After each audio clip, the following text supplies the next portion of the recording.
जय हिंद दोस्तों। आज हम आपको फिजिक्स के इस वीडियो में पृष्ठ तनाव, जिसको सरफेस टेंशन कहते हैं, इसको प्रभावित करने वाले कौन कौन से कारक होते हैं, फैक्टर कौन कौन से होते हैं। तो आज हम इस वीडियो में आपको यही बताएंगे कि पृष्ठ तनाव को कौन कौन सी चीज़ें हैं जो प्रभावित करती हैं, मतलब पृष्ठ तनाव को बढ़ा सकती हैं अथवा घटा सकती हैं। सबसे पहले हम आपको बताएं, पृष्ठ तनाव द्रव से संबंधित है। आप ध्यान देंगे, थोड़ा सा मान लीजिए मैंने यहाँ नॉर्मली द्रव के अणुओं को दिखाया है। एक बार मैं थोड़ा पृष्ठ तनाव के बारे में आपको बता देना चाहता हूँ। पृष्ठ तनाव की जो व्याख्या होती है वो सहसंजक बल के आधार पर होती है, मैं आपको बता चुका हूँ। तो पृष्ठ तनाव कब बढ़ता है कब घटता है, जैसा कि मैंने फार्मूला बताया था, T बराबर F/L। द्रव के पृष्ठ पर खींची गई काल्पनिक रेखा की एकांक लंबाई पर लगने वाला लंबवत सहसंजक बल उस द्रव का पृष्ठ तनाव कहता है। तो सहसंजक बल है, ध्यान में रखेंगे, सहसंजक बल का पृष्ठ तनाव से सीधा संबंध होता है। अगर ये बढ़ रहा है तो ये बढ़ेगा, ये घट रहा है तो घटेगा। जनरली सहसंजक बल कब बढ़ता घटता है, इसी को आप समझ लीजिए। अगर मैंने ये द्रव के अणु बनाया है, सामान्यतया शुद्ध द्रव के अणु, तो इनके बीच सहसंजक बल तो, आकर्षण बल तो लग ही रहा है। अगर इनके अणुओं के बीच की दूरी हम पहले से बढ़ा दें, जैसे मान लीजिए किसी कारण से अगर हम इनके अणुओं की दूरी बढ़ा दें, तो दूरी बढ़ जाएगी तो सहसंजक बल का मान घट जाएगा, और सहसंजक बल घटा तो पृष्ठ तनाव क्या हो जाएगा, घट जाएगा। खास करके जो अणु होते हैं इनके बीच की दूरी बढ़नी चाहिए। अगर बढ़ गई तो सहसंजक बल घटेगा, और ये घट गया तो पृष्ठ तनाव भी घट जाएगा। अगर ये दूरी घट गई तो पृष्ठ तनाव, सहसंजक बल बढ़ जाएगा, सहसंजक बल बढ़ा तो पृष्ठ तनाव भी बढ़ जाएगा। ये बहुत ही कॉमन सेंस की बात है, इसे आप याद रखिएगा।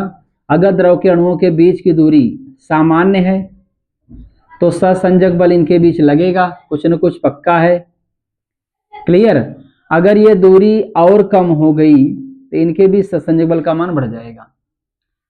क्लियर? तो दूरी अगर घट गई, अगर ये दूरी घट गई तो समझ लीजिए ये फोर्स, सहसंजक बल जो होता है बढ़ जाएगा, और ये बढ़ा तो ये बढ़ जाएगा, ये घटाते घट जाएगा।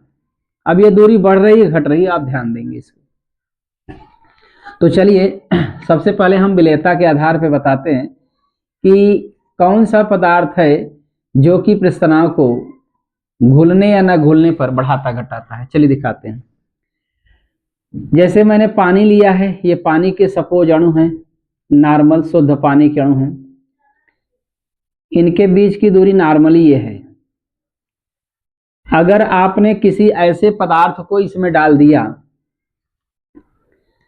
जो इसमें नहीं घुलता, इस पानी में, शुद्ध पानी में नहीं घुल रहा है, तो उसके अणु आएंगे, तो इसके बीच जो सहसंजक बल लग रहा है ना, इस दूरी को, सहसंजक बल जो लग रहा है, दूरीकरण लग रहा है, तो इस सहसंजक बल अथवा दूरी को क्या करेंगे, बढ़ा देंगे। माने दूरी को क्या करेंगे, बढ़ा देंगे। अगर दूरी, अणुओं की भी दूरी बढ़ गई, सहसंजक बल का मान घट जाएगा। मतलब अशुद्ध पदार्थ उपस्थित होने से, चूंकि अशुद्ध पदार्थ अथवा जो पदार्थ इसमें डालने पर न घुले, तो इनके बीच की दूरी, अणुओं के बीच दूरी क्या करते, बढ़ा देंगे, और बढ़ा देंगे तो सहसंजक बल का मान क्या हो जाएगा, घट जाएगा, और सहसंजक बल घट गया तो पृष्ठ तनाव भी घट जाएगा। तो जो पदार्थ द्रव में नहीं घुलता है, अगर उसको मैं डाल दूं उसमें, तो उसके अणुओं के बीच दूरी बढ़ जाएगी। अगर दूरी बढ़ गई, सहसंजक बल घट गया, सहसंजक बल घट जाएगा, पृष्ठ तनाव भी क्या हो जाएगा, घट जाएगा।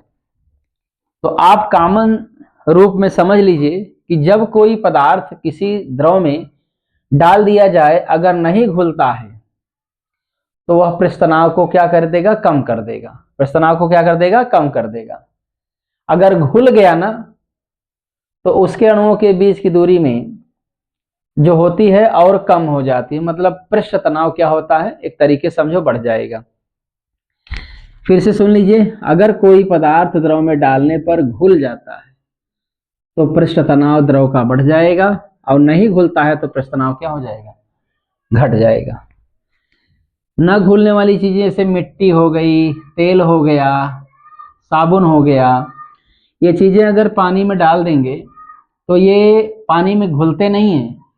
चाहे पूर्ण रूप से नहीं घुलते, थोड़ा बहुत घुल जाए उससे कोई फर्क नहीं पड़ेगा, पृष्ठ तनाव को कम कर देते हैं। जैसे चीनी वगैरह डाल दिया जाए तो वे घुल जाते हैं, इसलिए पृष्ठ तनाव द्रव का क्या कर देंगे, बढ़ा देंगे। अब बात करेंगे दूसरा कारण, ताप, टेम्परेचर।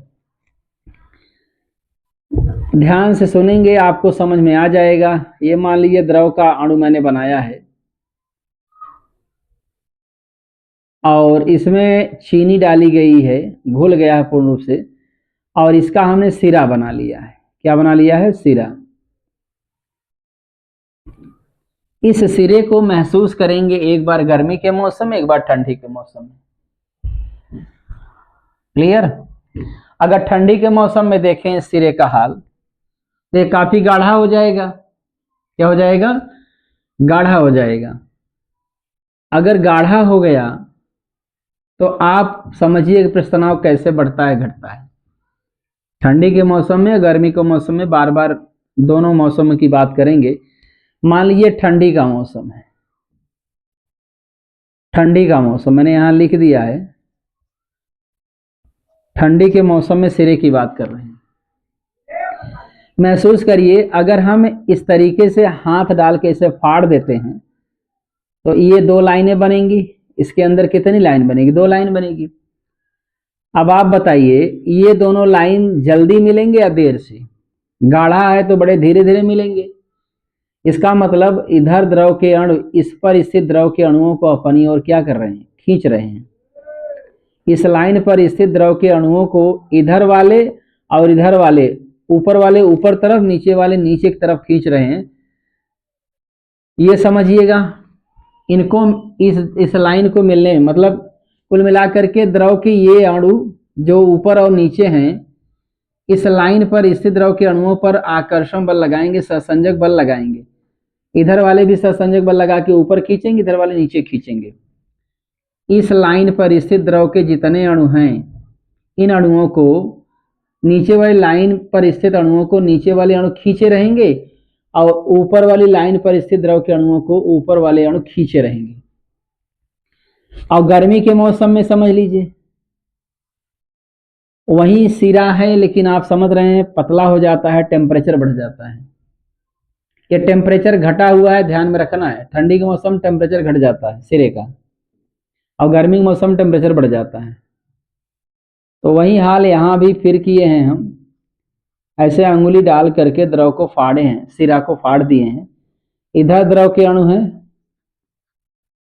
ये द्रव के अणु, ये गर्मी का मौसम में लिख देता हूं यहां पर, गर्मी का मौसम। आप बताइए, गर्मी के मौसम में ये द्रव के अणु जल्दी मिलेंगे कि देर से? तो आप महसूस करिएगा, गर्मी के मौसम में इधर के जो अणु हैं इस लाइन पर स्थित अणुओं को अपनी ओर खींचेंगे, जैसा उसमें खींच रहे हैं, और इस पर स्थित अणुओं को नीचे वाले अणु अपनी तरफ खींचेंगे, आकर्षण सहसंजक बल लगाएंगे। तो यहां सहसंजक बल ज्यादा होगा कि यहां पर होगा? इन दोनों तरफ सहसंजक बल ज्यादा होगा कि यहां पे सहसंजक ज्यादा होगा? तो बोलेंगे यहां सहसंजक बल ज्यादा होगा। सहसंजक बल ज्यादा ठंडी के मौसम में होगा, क्योंकि इनको मिलने में काफी समय लगेगा, जबकि इसको फाड़ दिया जाए तो इसको मिलने में कम समय लगेगा। मतलब यहां सहसंजक बल कम और यहां सहसंजक बल क्या होगा, अधिक। जहां सहसंजक बल अधिक वहां पृष्ठ तनाव अधिक, जहां सहसंजक बल कम वहां पृष्ठ तनाव कम होगा। तो एक आप फिर से सुन लीजिएगा, ताप अधिक होने पर सहसंजक बल का मान घटता है, जिससे पृष्ठ तनाव घट जाता है, और ताप कम होने से सहसंजक बल का मान अधिक हो जाता है, और सहसंजक बल अधिक होने से पृष्ठ तनाव क्या होता है, बढ़ जाता है। तो इस प्रकार से आज हमने फिजिक्स के इस वीडियो में आपको पृष्ठ तनाव को प्रभावित करने वाले 2 कारकों के बारे में बताया, विलेयता और ताप। तो उम्मीद करते हैं दोस्तों ये वीडियो आपको पसंद आया होगा। अगले वीडियो में आपसे फिर मिलेंगे, तब तक के लिए धन्यवाद।